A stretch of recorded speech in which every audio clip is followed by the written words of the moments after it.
back with that West Coast living here with the NFC West. Let's jump into the breakdown.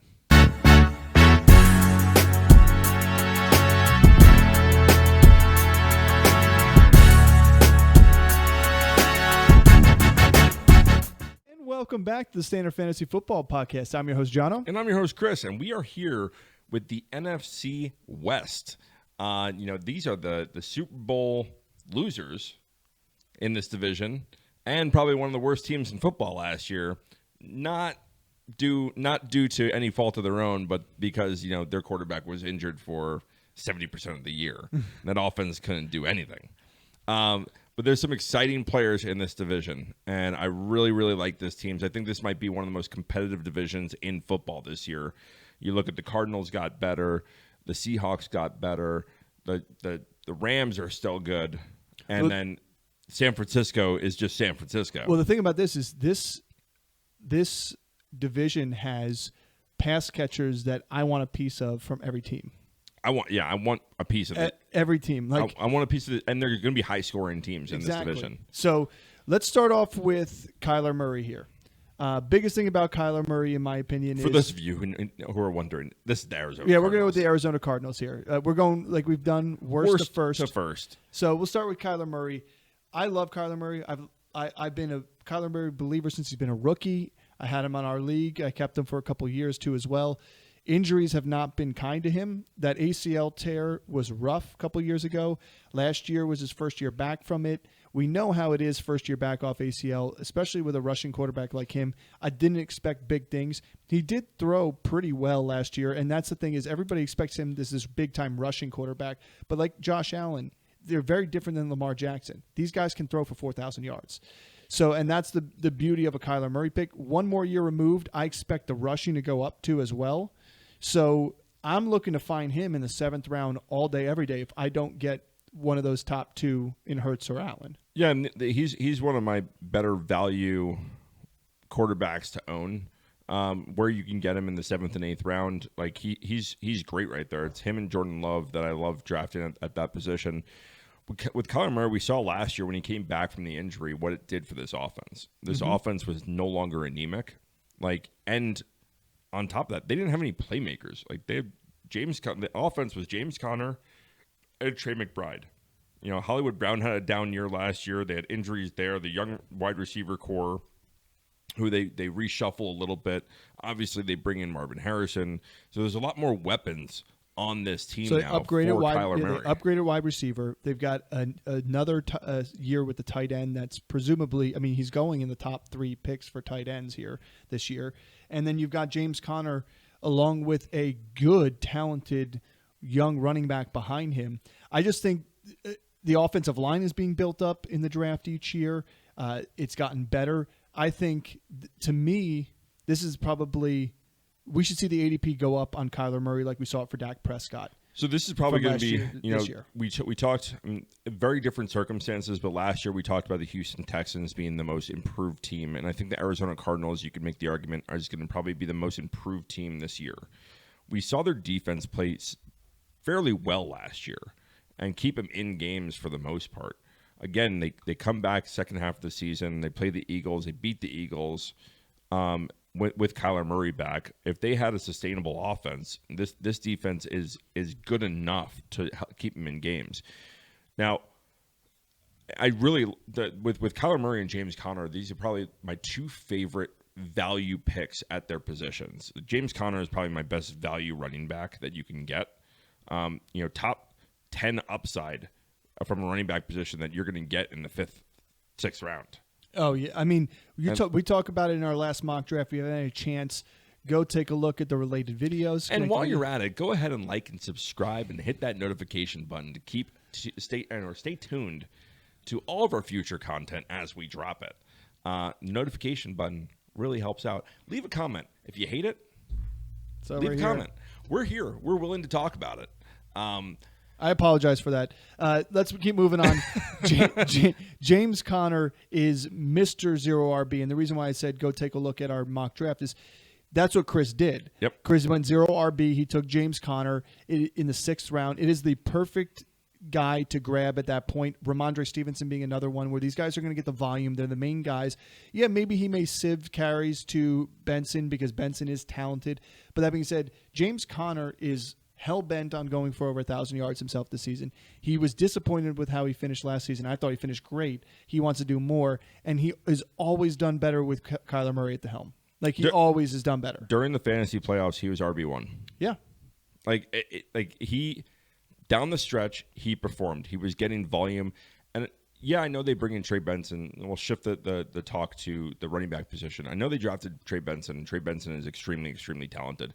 He's going to be a spellback, and that's really what they're lacking. When James Conner has been beaten up, he hasn't had a long sustained injury in quite some time, but he does have these nagging ankle injuries. He'll keep him out a game or two. And when they brought in Michael Carter last year, traded with the Jets to bring him in, Benjamin. Yeah, Benjamin. Like, they haven't had firepower there at the running back position behind him, and I think Trey Benson definitely gives him. He's going to be the future.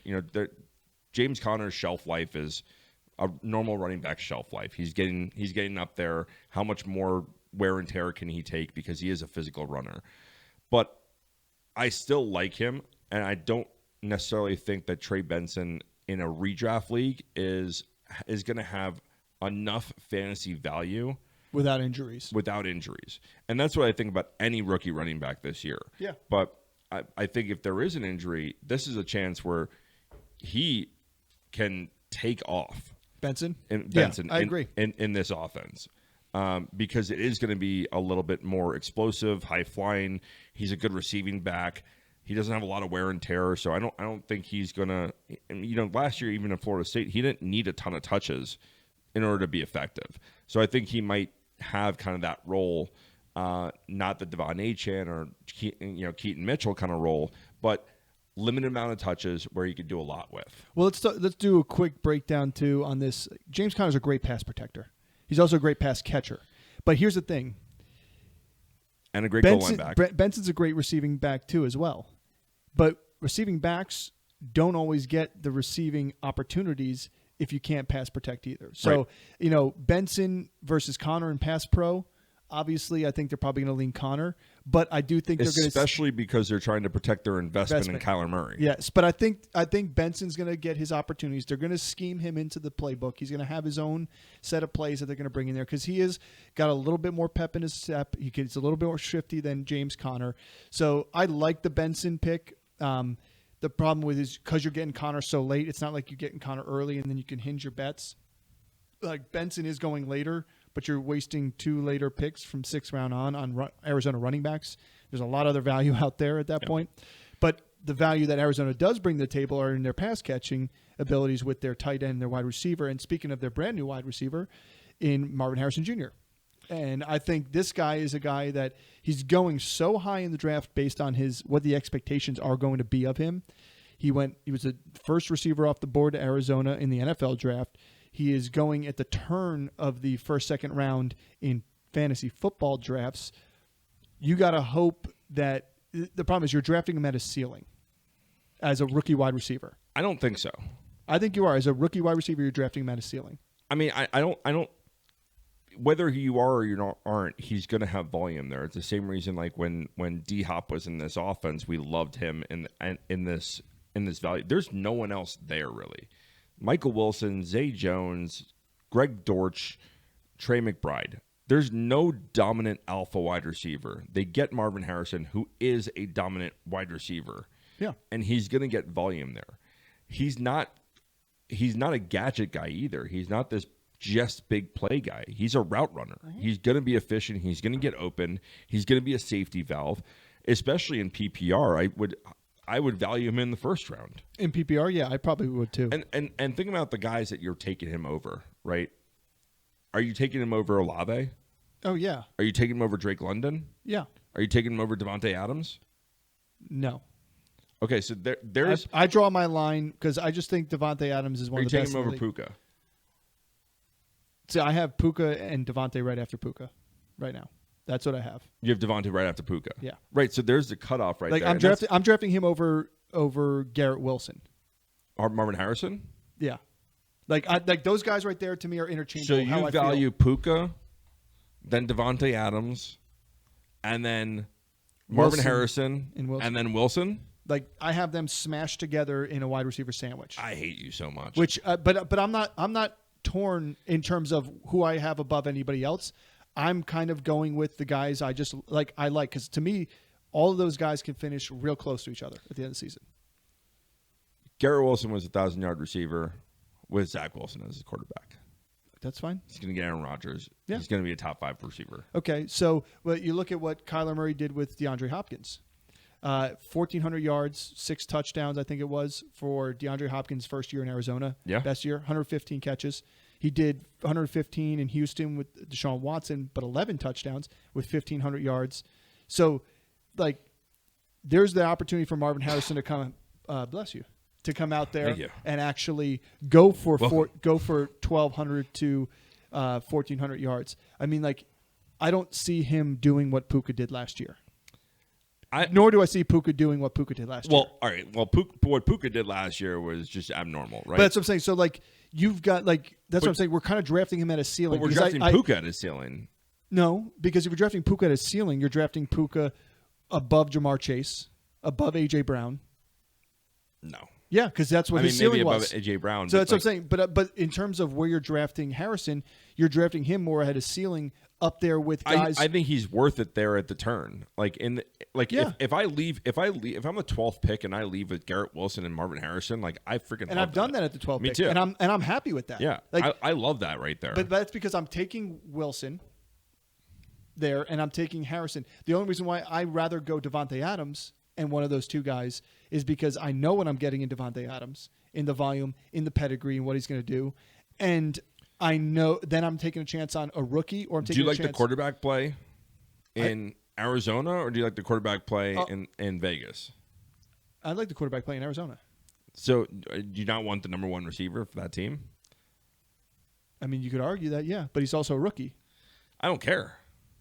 I'm just saying he's also a rookie. Yeah, I mean, I don't care about the rookie. I mean, we saw rookies like Jamar Chase and Justin Jefferson, Amon-Ra St. Brown. Now, they all come in and make significant But I like impacts. Malik Neighbors as a rookie wide receiver, and we don't have to hang up too much time on this, but I like Malik Neighbors as a better rookie wide receiver than Marvin Harrison? Than coming into the season than Marvin Harrison. Not in terms of fantasy football, in terms of... Are you trying to get me fired up? No, if Malik Neighbors got drafted to Arizona instead of to the Giants, and it was reversed around, we'd be drafting Malik Neighbors up where Marvin Harrison is. Yes. Probably. Yes. And and I'm just saying he falls into a good situation. I think Neighbors goes higher. I think Neighbors still falls outside of behind Devontae Adams and that. I think Neighbors is really, really talented. I don't think he's as good of as polished of a route runner as Marvin Harrison is. And I think Marvin Harrison fits really well into that offense. Whereas you have Daniel Jones throwing the football. Yeah, well, I'm not putting Marvin Harrison up here or Neighbors up here now. I'm saying if the roles are reversed. But regardless, Marvin Harrison is somebody I like. I'm going to take him at the turn. Yeah. And if he happens to fall past the turn, and you're one of those guys is 10th pick, second round, you're in the 10th spot and he comes past you there too as well, I'll take him. If you're in the 8th spot and he swings around, he's still there for you, take him. Like, it's a guy that I don't want to be leaving if I'm at the tail end of the draft. I think in PPR he's a first-round pick. Yeah, we just said that. In terms of other receivers there, though, you have Michael Wilson. Greg Dortch is firing up in training camp. Just a bunch of names that you aren't seeing really drafted in fantasy because their value is so limited. I mean, a late round flyer on Michael Wilson. I think this is. I'd take a chance on Dortch too. Yeah, I mean I like Wilson over Dortch. I think Dortch is going to be maybe best ball scenario. He might get a big game here or there. I think Michael Wilson has a chance to be a solid number 2 receiver on the outside. We like big him last body year. guy. Yeah, so. I think Michael Wilson is a guy that I would take a chance on 14th, 15th round. You can probably get him for free. He's starting the season mostly on waiver wire. So I do like this offense. But we'll move on to Trey McBride at the tight end position. I know he's flying up the draft boards from last year where he was not drafted whatsoever. We saw the pass-catching ability just showcased throughout the entire season. Are you worried at all, like with his rapport with Kyler Murray now? No. Do you think that he's going to repeat what he was able to do last season? Yeah. Do you think his value is too high? Yeah. So where do you think like you would draft him? To me, I think him and Laporta are too high. You think Laporta's too high too? Yeah. Laporta's going second round. Kelsey's been going third round. And then you also have McBride in the third round or fourth round. Like, everybody's forgetting about Mark Andrews. Mark Andrews had a hip drop tackle on him last year. Mark Andrews was going to be tight end 1. No. TJ Hawkinson was going to be tight end end 1. Sorry, I take that back. TJ would have been tight end 1. Both got hurt, but Mark Andrews was tight end 1 at that time. Yep. Again, Hawkinson hurt, different injury. Andrews is back and he's healthy. You also have George Kittle, who finished in top 3 tight ends, top 4 tight ends last year. Only tight end to break 1,000 yards. 1,000. Like and Evan Ingram had the most targets as a tight end and finished just under 1,000 yards. He could easily be the number 1 pass catcher in Jacksonville. Stop that. I'm just saying he was last year in terms of targets. He led that team in targets. You say stop that. What value did he bring to the team the year before? He was one of the top pass catchers the year before that. I understand that. But and then you bring in Calvin Ridley, and it changes the whole offense. So regardless, the targets aren't turning into production for him, for Ingram. That's why I don't value. They were the year before. And they were still last year. He had over 100 catches. Still, no, again 100 receptions. Production, and he still wasn't above Calvin Ridley. He still wasn't above Kirk Cousins or we already talked about Jacksonville, but I'm just saying there's other tight ends there that are going to give you the opportunity and value that don't blow away your ADP and your picks with the value of those receivers and running backs up there to just get a tight end. Yeah, during the initial phase of best ball drafting, I found myself drafting a couple, Trey McBride and getting him in the 3rd and 4th round. When he dropped down, I wanted to get a piece of him because the upside is there for him. Yeah, it is. Now we're a month or 2 outside of that. I don't find myself touching him at all. I think I'm back on the Kittle and Pitts train, and getting guys like that in the 5th and 6th. I'm on the Kelsey train in the 3rd round. Sure. Well, I mean, it's the best value you're going to get him. The guy's going to probably get close to 1,000 yards, if not over again. If he stays healthy. And then on top of that, he still put up better numbers than because I'd rather get a receiver there or a running back there. I mean, again, agree. So, the value is different. Yeah. But let's take a quick break. We'll jump on over to the Seattle Seahawks. When we get back, and we'll see you in a second. We got Seattle Seahawks here. Let's talk about this offense, which doesn't really change that much, except they lost a couple of their tight ends that had really no value last year, so we're not going to even highlight them this year either. But let's talk about Geno Smith. He had a fantastic QB, top 5 finish 2 years ago. Last year, kind of fall from grace a little bit.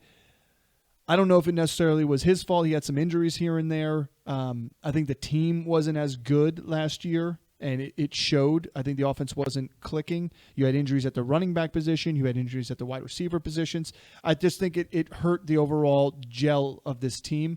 I still like Geno Smith as a late pick. Like, he's one of the most accurate passers in the league still, and he's still got his 3 top receivers. Like, that does not change, and he's probably going to get a better play calling system going this year compared to last. Yeah, I just think that there's a lot of quarterbacks out there that are being drafted, especially rookies that are coming in.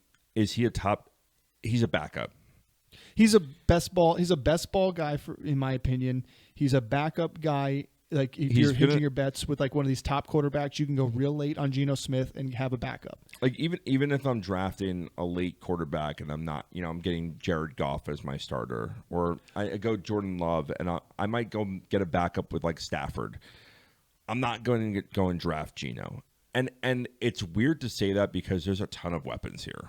Like, it's not weird to say that as a starter though. No, not as a starter. I'm saying as a backup. But if you're saying getting Goff or Stafford and then you're getting him as a backup, that's still too close for me. That's like saying, I'll take Baker as a backup at that point. In my opinion, if I'd go get Geno if I'm getting Hurts, Lamar, like one of those top 3 rushing quarterbacks, Josh Allen, one of those top 3 guys. I'm going to get I'm going to get him if.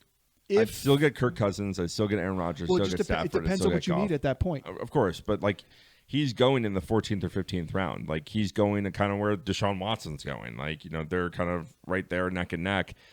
They're going to probably start the season either undrafted or they're going to be on a bench. And I think that's weird because like I know there's upside with Jaden Daniels. Obviously, I don't see anyone drafting like Bo Nix or Sam Darnold, but like there's a lot of weapons here, especially at the wide receiver position. But I think that this year is really going to transition a little bit more towards the ground and pound. I think Charbonnet is going to become a little bit more involved in the offense this year.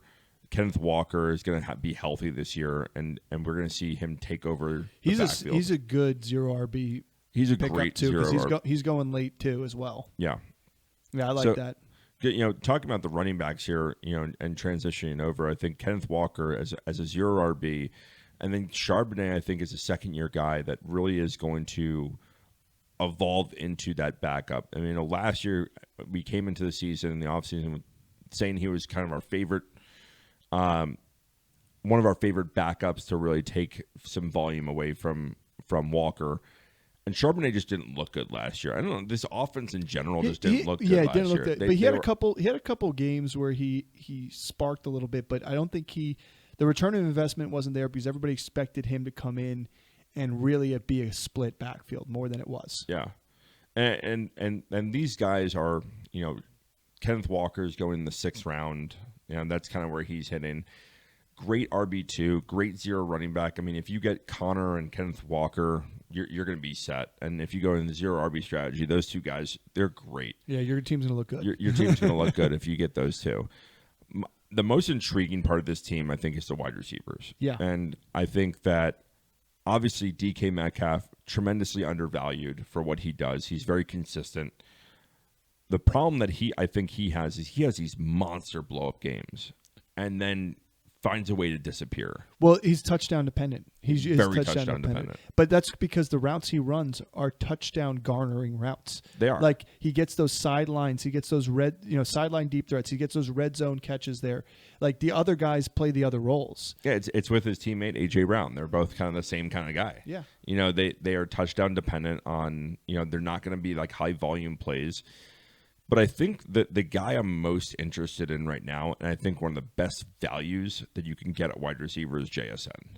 I think JSN is going to take a huge jump in year 2. I actually think that he's going to end up taking the number 2 role. He should. Where everyone thought he was going to do it last year, both me and you were on the same page with like, pump your brakes, guys. Like Tyler Lockett is still here. There. And Lockett was a proven guy. We liked Lockett over Metcalf last year. It didn't work out because Lockett got hurt. But I think JSN this year is really going to take a big step forward. We saw flashes of it last year. Well, we hope the it's volume a step just forward. wasn't there. No, the volume wasn't there, but also his ADOT wasn't there. He needs to take a literal step forward on the field. Yeah. Like he needs to step forward past the line of scrimmage on some more of these routes.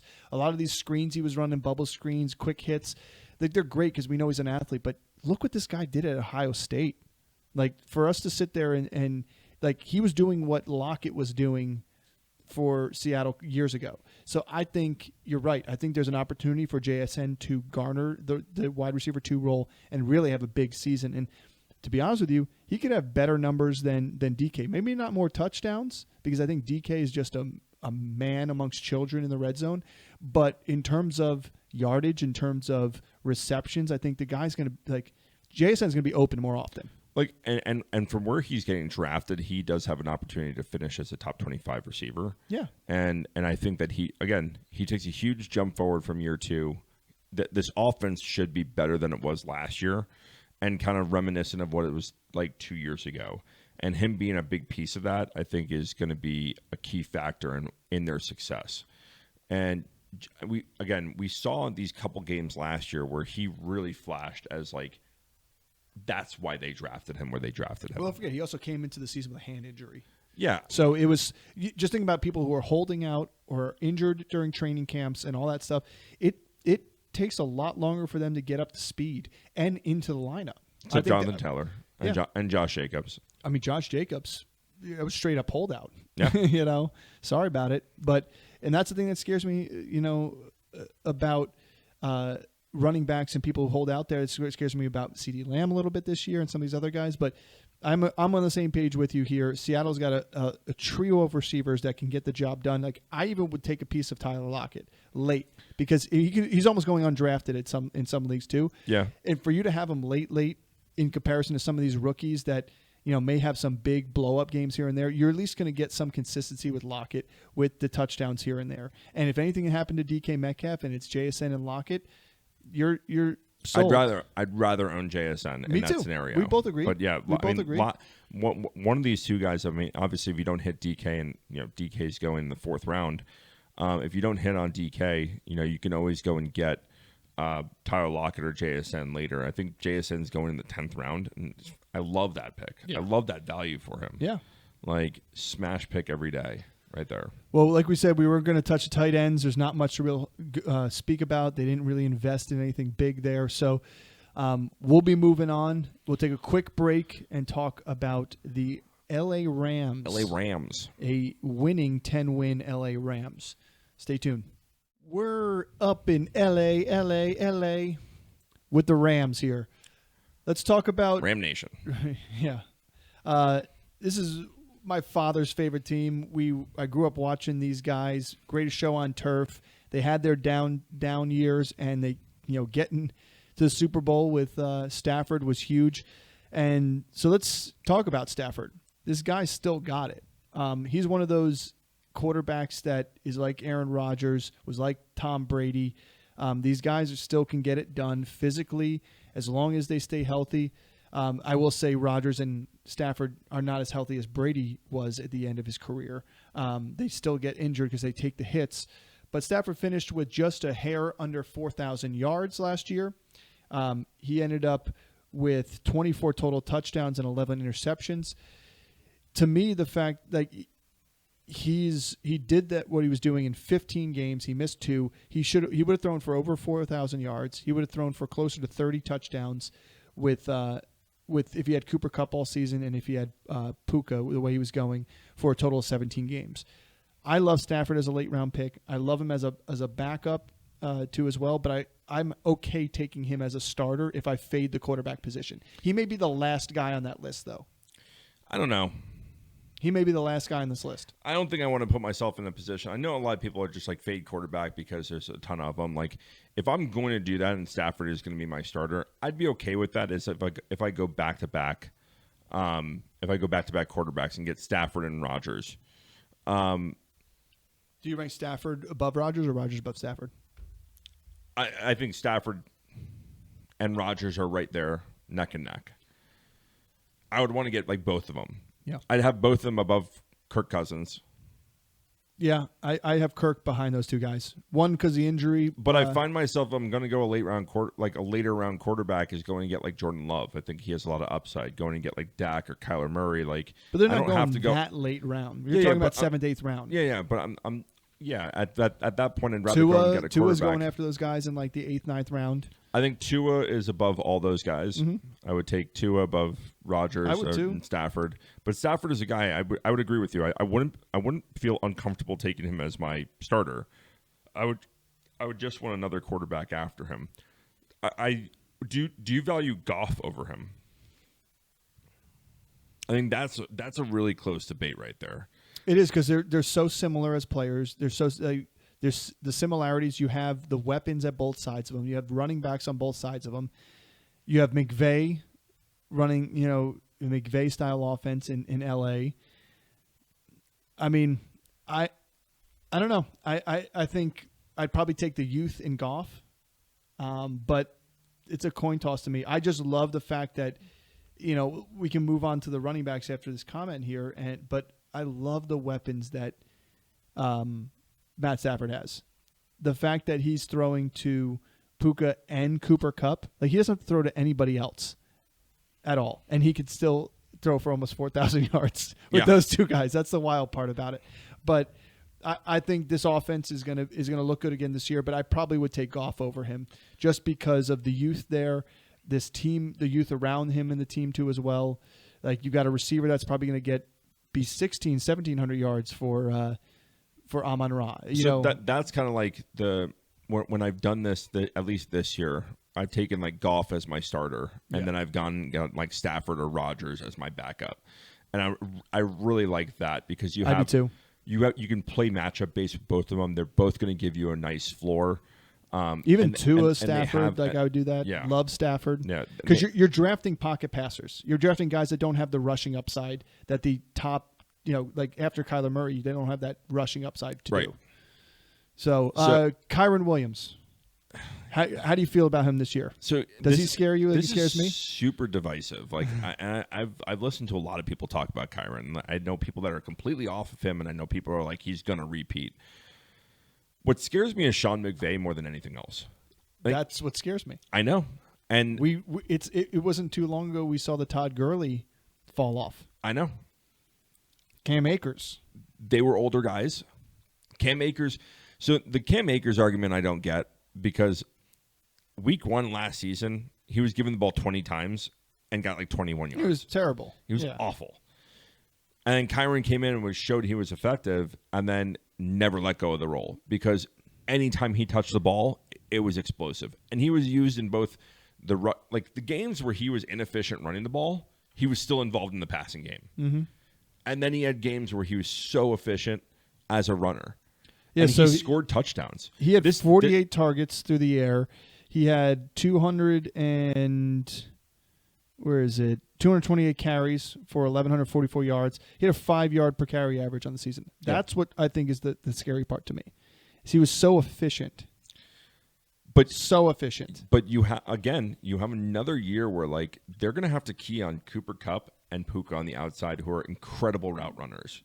Absolutely. And so like you can't afford to. It's not like these deep threats where they're just like, all right, we're going to prevent these guys and press cover them. Like good luck press covering either one of those guys. Well, you can't press cover Puka, and the route running specialist of Cooper Kupp is still there. So I still think that there's a lot of upside. Like, I think I was talking about this yesterday, where Blake Corum is probably in the best scenario for a rookie running back. Opportunity-wise. Yeah. And that's the other running back here is Blake Corum. He's in a good position. I love him as a running back. I think he landed in just a terrible landing spot because if he went to another team that was running back needy, he would have been RB1. Mm-hmm. If he went to Dallas, would have been great fit for him. But he went behind Kyren, who was RB3 last year. Well, here's the thing about Kyren. He played 12 games last year. He was injury riddled. He was injured coming into the season, I'm pretty sure, too. And then he was injured throughout the season. That's what scares me a lot, which is the whole portion of the Corum thing. But the thing about Corum that I hesitate on is the fact that it is McVay. If you look at year after year, McVay doesn't split carries with backs. No. He gives them breathers, but he's a one-man show there. We saw it with Gurley, and when he's done with you, he's done with you. You're not sprinkled back in again. So, you look at the year before Kyren, it was Darrell Henderson the whole season. Cam Akers, Darrell Henderson. So I'm saying, last year, Royce Freeman had 77 carries. That was only because Royce Freeman was effective when Kyren was out. Yeah. And as soon as Kyren came back, gone. Yeah. Didn't matter. So that's the only thing that scares me about Corum, but I'm willing to invest in Corum because of 12 games played by Kyren Williams last year. Yeah. Well, and I think Corum is great for Dynasty. Huge Dynasty. Even best ball. If you have a season-ending injury to Kyren for any reason, you got a stud. He's going to be a stud if he takes a bunch of carries. I just don't think he does. I think Kyren is still – he's one of those guys that's being drafted in the – late second, early third round, and that's great value for a guy that he's the RB1 in that offense. We like that offense. It's a high-powered offense, and they score a lot of points. Yeah, there's a lot of things to like about Kyren. I don't mind it. So is he worth your second-round pick? Because he's going right around Derrick Henry. I know. That's the hard part for me. This is the tough part. I'd rather go a safer pick with Derrick Henry there. Travis Etienne? Rather go to Etienne. See, I'd go with Kyren over Etienne. I think I would go Etienne. It's a safer pick for me. But it's not, to me, it's not that there's no one there. No, I get it. But again, it's McVay. There's nobody there in reality anyway. But there's Blake Corum behind him. But there's really nobody there because McVay's going to feed Kyren till he's injured, and then you go grab Corum later on to hinge your bet. That's the only thing. Is like I'm hinging my bet with Blake Corum if I get Kyren. I'm not leaving without both of them. Yeah. I'm not. It's not one. It's one. Not one without the other. It's one with the other. And here's the thing: he has top 5 upside. Yeah, we saw it. We saw it last year. Like, and that's not He had, like what do you have? Total of 15 total touchdowns, I think. Yep. And I don't think the touchdowns 18 touchdowns. It's not an inefficient season. Again, he ran for 5.5 yards per carry. He was getting work out of the backfield as a receiver. He's getting the right work. Like, he's getting the screen passes and taking it. He's getting the goal line work. Well, it's a good offense run by Stafford. Exactly. So I like the running back in this offense, whether it's Kyren or Blake Corum. I would agree with you. If I go and get Kyren, I'm going to get Blake Corum later on. But if I don't get Kyren, I'm still looking to get Corum. That's how I feel. Like, I'm looking to like get a piece of that, because even if Corum plays only 4 weeks during 4 missed games. Well, we just talked about it with Arizona, right? Like, if I get James Conner, I think getting Trey Benson, even though they're going really close to each other, I think getting those guys is a good hedge in your bet. Because those stars are going to miss games. Yeah. And so moving on to like the wide receivers here, because this is where we don't have to spend a lot of time here, in my opinion. We don't, because these guys are going, two of their wide receivers are going in the top 3 rounds. Top 4 rounds. Cooper Kupp just undervalued. He was hurt a huge part of last season. He had the ankle injury the season before. He then came in and had a hamstring injury to start the season, and then finally get back on the field. And was dealing with a lingering hamstring injury the entire season. So I fully expect him, and he was on pace for over 135 targets. Yeah. And if it wasn't for Puka there, we would have been like, Cooper Kupp had a great season. But Cooper Kupp comes into this year fully healthy. Mm-hmm. Now, I do think that Puka deserves to be drafted over Cooper Kupp. But they shouldn't be drafted so far apart, in my opinion. I think it should be late first round for Puka, late second round for Cooper Kupp. And this is where I'm kind of settling on this, is when I'm in a position to draft Puka, I don't. I've drafted Garrett Wilson. I've drafted A.J. Brown. I've drafted Devontae Adams. I've drafted Marvin Harrison. I've drafted all those guys over Puka. It's not because I don't like Puka, but I know I can go and get Kupp 2 rounds later. See, I'm only in that situation when there's a running back on the board I still like where Puka is, because I want Puka. But if there's a running back on the board that I still like that's right there, like, for example, if Breece Hall fell and it's between Puka and him, I'm going Breece, and then I'm going to get Cooper Kupp. Here's the thing is, like, in PPR, he's a great he's a first-round pick. No doubt in my mind. I want him because he's going to get volume. Like, look at the targets and look at the receptions that he had last season. His touchdowns are not – it's not where other first-round wide receivers are. Cooper Kupp had more red zone targets than Puka last year. Yes. And Cooper Kupp missed a lot of time. Yes. And so that's my point is, like, can Puka get to the point where he's scoring 12 to 15 touchdowns? I don't know. That's why I have Devontae Adams rated high in my rankings, because there's a world where Devontae Adams is in the double-digit touchdown, no question about it. Yeah. Puka had 6 touchdowns last year. Yeah. And a couple of them came in double touchdown games. Right. And so the other games where he's having 140 yards, you're getting 14 points in a 160 yards, no touchdowns. Right. So yeah, no, I see there's a concern there. I think he takes a step forward. So that's where, like, you get A.J. Brown, who has a 140-yard game, but he can also have 2 touchdowns in those games. Like, his touchdown capital is much higher. Yeah. And it might not seem like a lot, but, like, 2 more touchdowns in non-multi-touchdown games is a big difference when you say, all right, well, Puka had really consistent receiving yards and targets the entire season, but he really only had a handful of top 10 wide receiver finishes in standard because his touchdowns were so low. Yeah, and I'm pulling it up here. Actually, like, I misspoke. He didn't have a single multi-touchdown game. He actually had his touchdowns fall in back-to-back weeks in October against the Colts and Eagles, and then he went on a 4-game drought. Then he had won every other game pretty much the rest of the season. So, yeah, but, I mean, he hit yards-wise 1, 2, 3, 4, 5, 6, 700-yard games, including 164 against New Orleans He had 163 against the Colts in overtime. He's a beast. 80-yard reception here and there, 70-yard reception here and there. Cooper Kupp, to me, the rapport he has with Stafford too, and winning the Super Bowl, like you could see that he's going to still be there. And you just knew he wasn't fully healthy last season. Yeah, and he didn't look fully healthy last season. And this year coming into the season fully healthy, I think. And don't get me wrong, love Puka.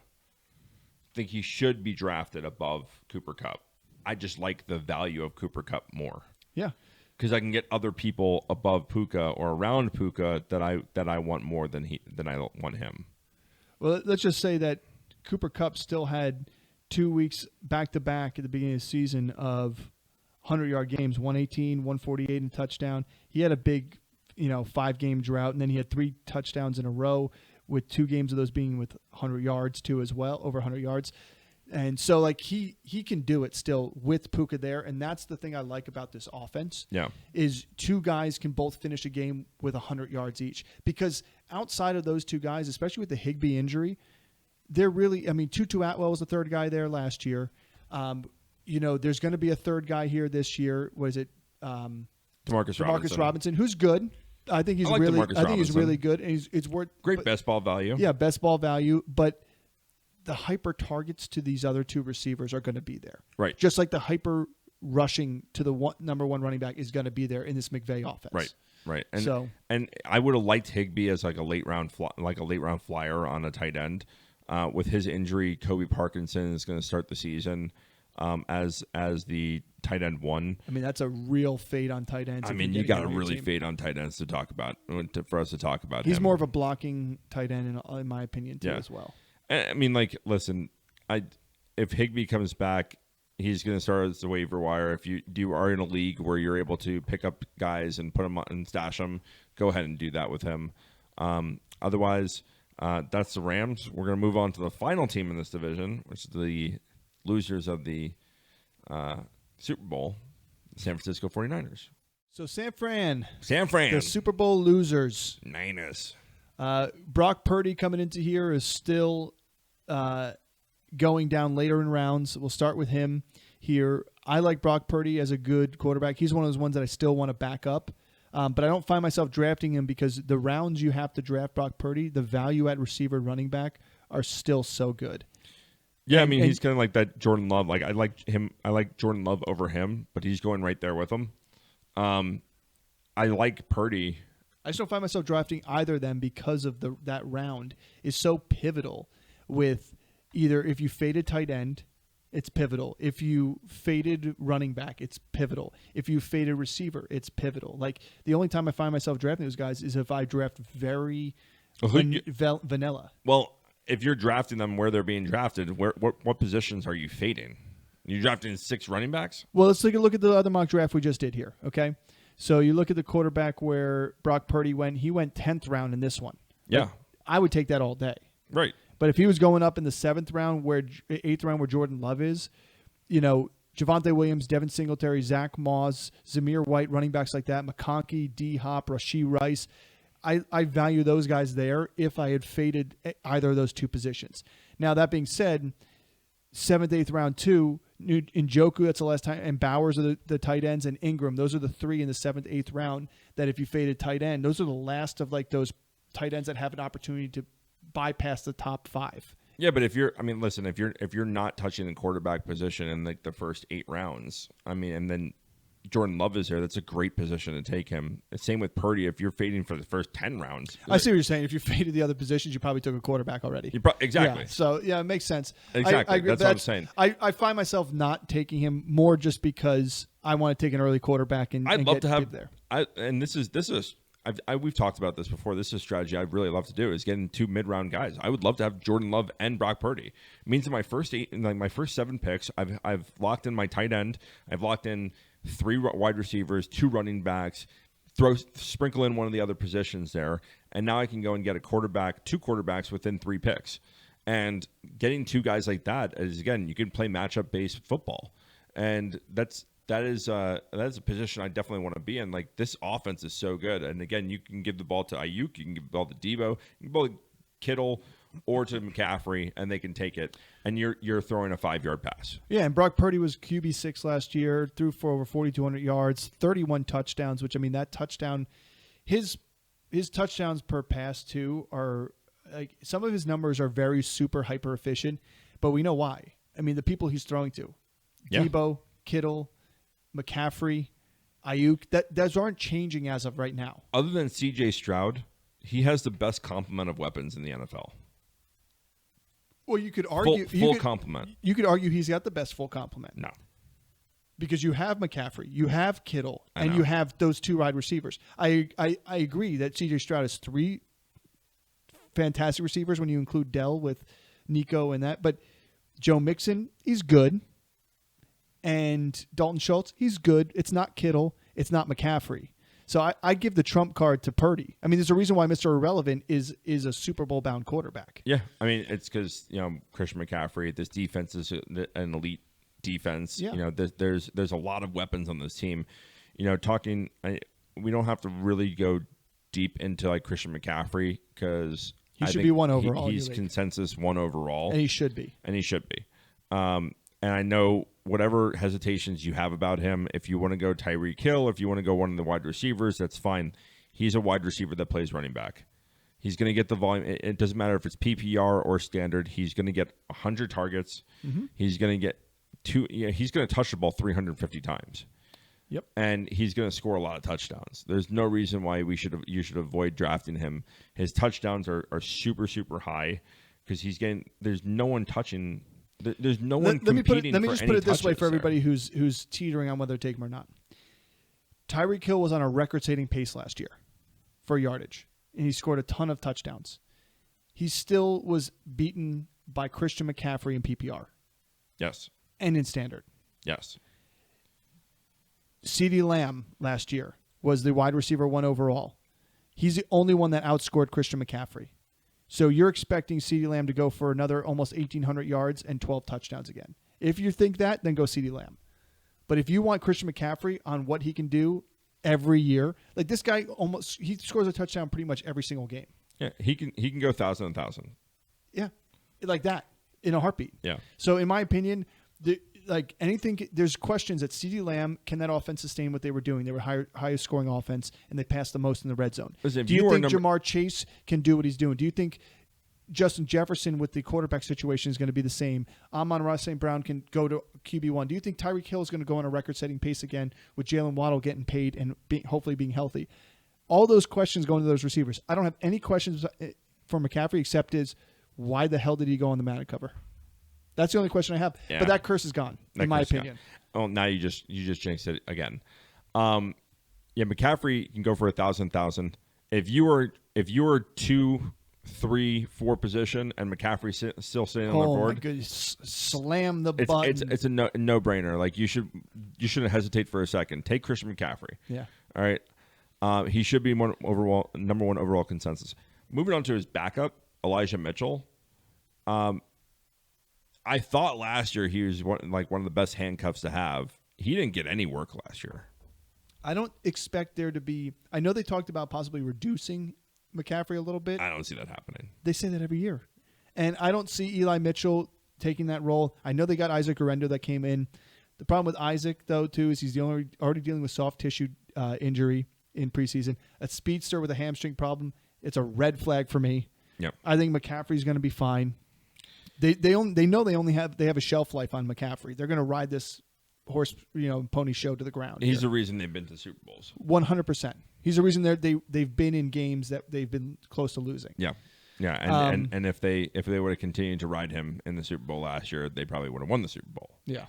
Anyway, moving on to the wide receivers here, where there's been some controversy in this offseason with contracts and holdouts and trade talks and hold in. Is Ayuk showing up? Showing up. I think he's showing up, but he's just not doing it. He's under contract. Their offensive line's having a holdout with Trent Williams. Although, did they just pay him? I think they just paid him. Yeah.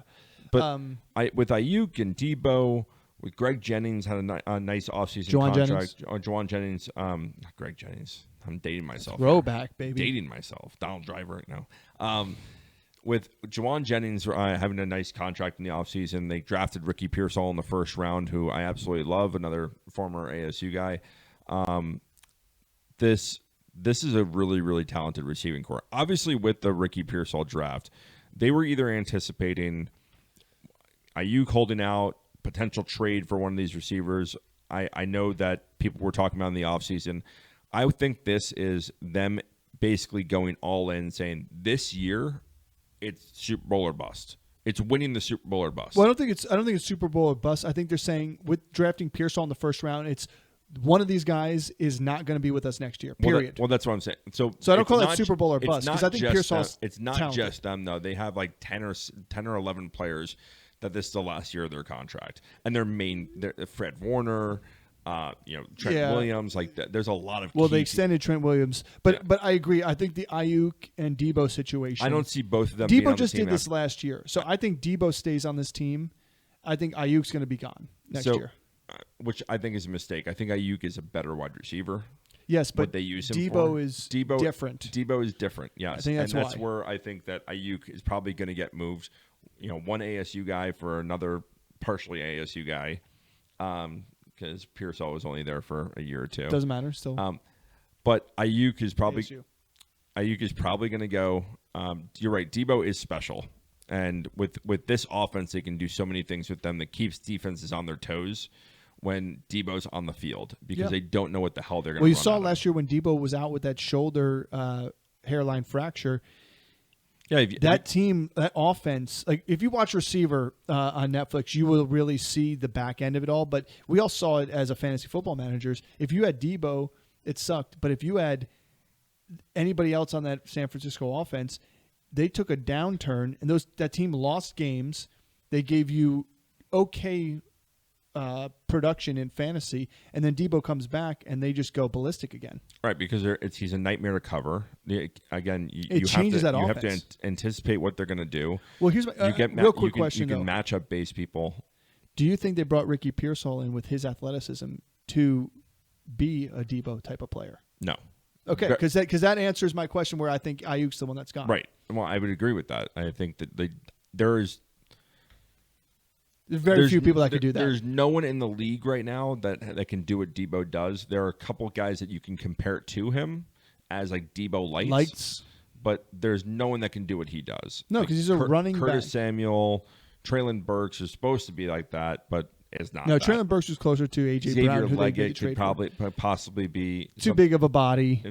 You can knock them all. Like nobody could do what Debo does. Nobody does what Debo does, and so I don't see another person fitting in here when you have another receiver like Ricky Pearsall, and it's good because Pearsall doesn't have to do too much his rookie year.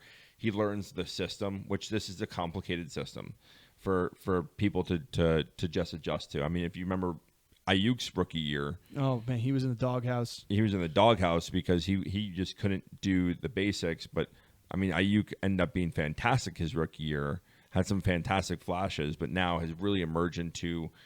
From a fantasy perspective, if he is good to go and rolling with the Niners this season, I think he is deserving of a back-end second-round pick. I draft him over Debo. I think from a fantasy perspective, he is a better pure receiver there. Yeah. He's going to have probably more receiving yards, and he's probably going to have more receiving touchdowns. Now, Debo's probably going to have the games where he goes off and has for 2-3 touchdowns. 2-3 touchdowns, and he has breaks off a 50-yard run for a touchdown. I just think it's so much easier for Debo to get 100 all-purpose yards than Ayuk to get 100 receiving yards in a game.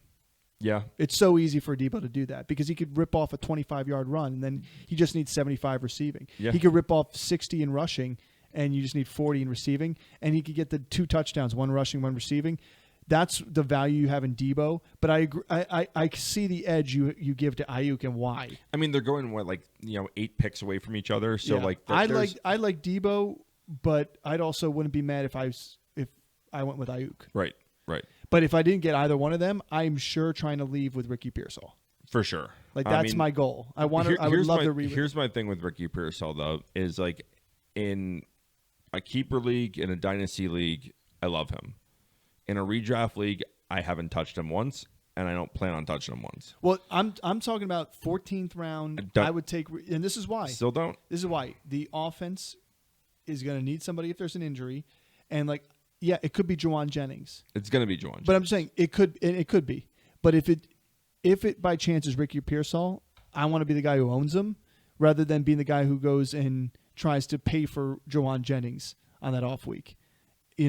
Again, that's just me wanting to try and get a piece of this offense. And so I think like the talent Jawan Jennings Pearsall. is not getting drafted. Ricky Pearsall, people are probably going to take a 13th or 14th round shot on, and you probably have to pay for him in draft capital when he's worthless until there's an injury or something happens and someone's moved.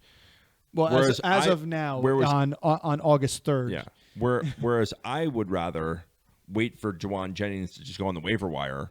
And if there's an injury, I go and pay for him then. What do you think? What happens if Ayuk decides to hold out longer? What happens if Ayuk gets traded? Do you think there's a higher chance of season-long Pearsall being the guy or Jennings being the guy? I think Pearsall. I think Jennings.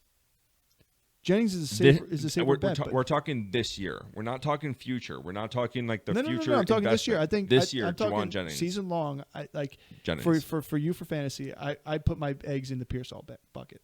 I think because you see it's so rare that San Fran's drafting a first round wide receiver. It is, but they drafted him for like potentially down the road. Like they didn't. The value there, where they're drafted, is a 31st pick. They traded back up because he falls down, right? And he's available there. So they go and trade back and trade into the first round. No, they didn't trade in the first round. Carolina traded into the first round with Buffalo. So at the 31st pick. They traded up, I think, from Pearsall. One pick? There was a trade involved. There was a trade. Didn't pick 31st. It was either with Kansas City or something like that, but I'm pretty sure they traded up to get Pearsall. So they wanted Pearsall. But there's no other value there. They're not going to. There's not a left tackle. There's not a right tackle. There wasn't a center. There wasn't all that. So they're hinging their bets. They're looking at the roster and saying, again, we talked about in the beginning. There's about 10 of their core pieces are up for contract after the season. So they're saying, all right, if we're going to rebuild, what is the best value that we can get right now in the draft? There's plenty of cornerbacks. There's plenty of defensemen. Corners. Sure. Safety. Like they don't need corners. No, I'm just saying at the end of the day, there were plenty other people who had better value at their positions. And there were other receivers on the board, and they purposely went with Pearsall over like 4 or 5 receivers that went early. They went over McConkey. They went over Polk. They went over. Do you think McConkey fits into that offense? No, not the same. Right. So, but I didn't see it in Pearsall either as much. I saw Leggett taking over the Ayuk role. I don't think those are similar receivers. They're closer. They're maybe a little bit closer. But anyway, like we don't have to spend all the time on it. I said my piece. I'm trying to get one of these 2 receivers, and I will leave with Pearsall in the late rounds. I'm not drafting him earlier than the 14th round, though. If somebody wants to take him earlier, go ahead. I'm fine with that. If you're not playing with defenses or kickers, then take them in the 14th round. Well, I usually take a defense earlier anyway. I know, me too. So, but we'll finish with Kittle, which is going to be a quick little blurb because this guy is the best overall tight end in football. Like overall tight end from a blocking to a running to a yards after the catch. Doesn't leave the field. Doesn't get hurt. He plays with another gear. He's Pete Rose in football form. He's physical, and they reward him when he is physical. Yep. Like that.